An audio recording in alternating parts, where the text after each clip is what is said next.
La suite, c'est un témoignage très fort, celui d'une mère dans la plus grande inquiétude.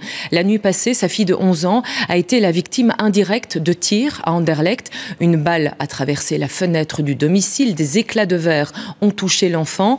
Et cette mère de famille, comme d'autres habitants, vit dans la peur à cause du trafic de drogue. Gary Wantier et David Brichard.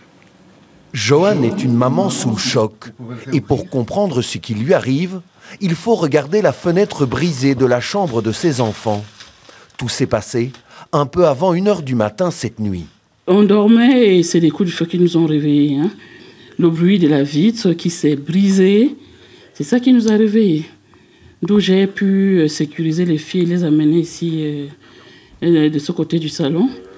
Le temps de reprendre ses esprits, elle découvre qu'une de ses filles, 11 ans, est légèrement blessée à la tête.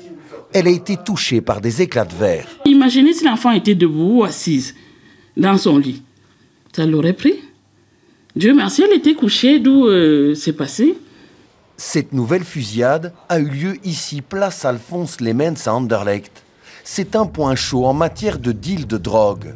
Les tireurs n'ont pas seulement touché la fenêtre de la fille de 11 ans, il y avait, selon le parquet de Bruxelles, une quinzaine de douilles au sol et des impacts de balles un peu partout. Une enquête a immédiatement été ouverte.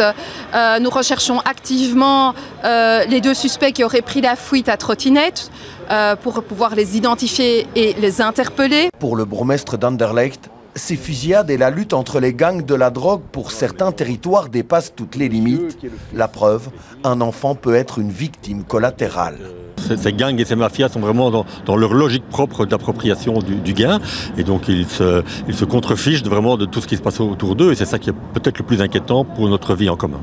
Quant à Joanne, la maman, elle n'en peut tout simplement plus de cette violence autour de chez elle. On en a marre en fait. Tout ce qu'on veut c'est de partir. On n'est plus en sécurité.